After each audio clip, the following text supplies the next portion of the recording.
Gordo, thanks for coming in. Yeah, of course. Glad to have you here, man. How's it feel to be back? It's great. Glad to be here. Yeah. Tell me about your travels. Tell me about pro ball. It was great. The Cardinals organization, just right from the moment I got there, you could see that it was different from a lot of the other places that I've been. I mean, it's such a historical organization, and the people there were so amazing and like welcoming right when I got there. And the coaching staff there in low A was amazing. Like going into your first year of pro ball, you're kind of iffy on how everything's going to go because it seems like such an individualized kind of thing because everybody's trying to move up, everybody's trying to get to that next level.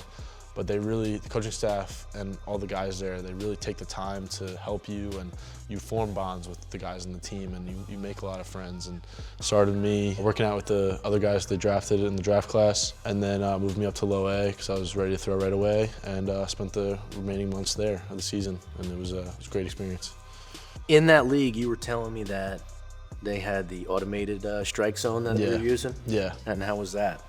So the balls and strikes come from a system called Hawkeye that when the pitch is thrown, the call is made and it goes into the umpire's ear, and then he gives you the call on the field. So it's in real time, but it's not. The zone is a little shaky, and it's definitely different from a human calling the game. There were games where the zone seemed a lot bigger and it helped pitchers a lot more than it helped hitters, and there were games where it seemed like you could get no calls. And then you have nobody to yell at because it's not a human making the calls. Yeah. Speaking of yelling at umpires, why don't you run me through that experience?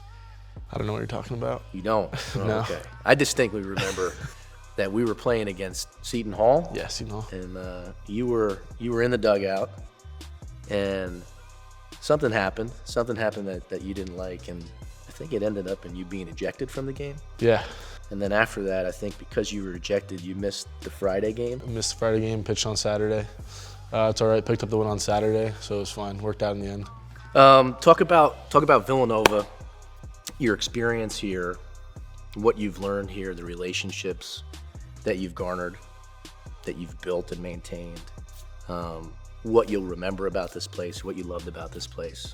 Just as much as you can encapsulate, everything great in your mind about Villanova. Yeah, I remember first time I set foot on campus with you and EB showing me around. The culture of Villanova just hit me right in the face. That it was such a great place to be, and I made a lot of lifelong friends here. The coaching staff here still talk to, still get advice from to this day. And I met my roommates. They're lifelong friends. They're guys that I'm never gonna stop talking to, stop hanging out with.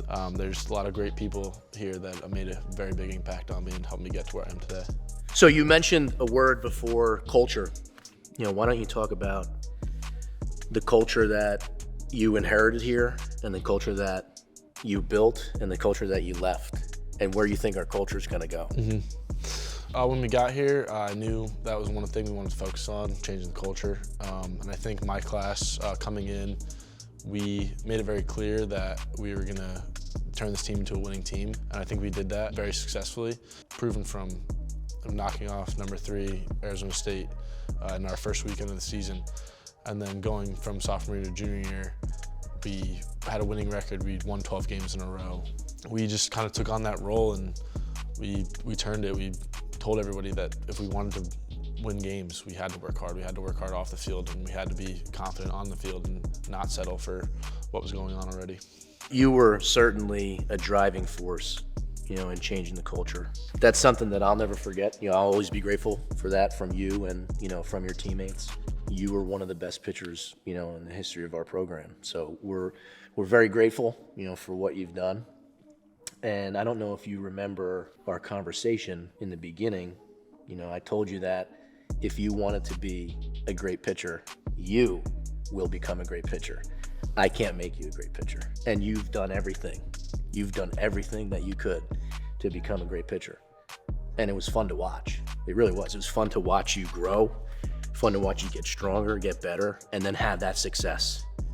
And have your teammates have success, and us win and have fun. It was great. It was great to watch, great to be a part of. I'm very grateful for the opportunity that you and the rest of the coaching staff gave me here.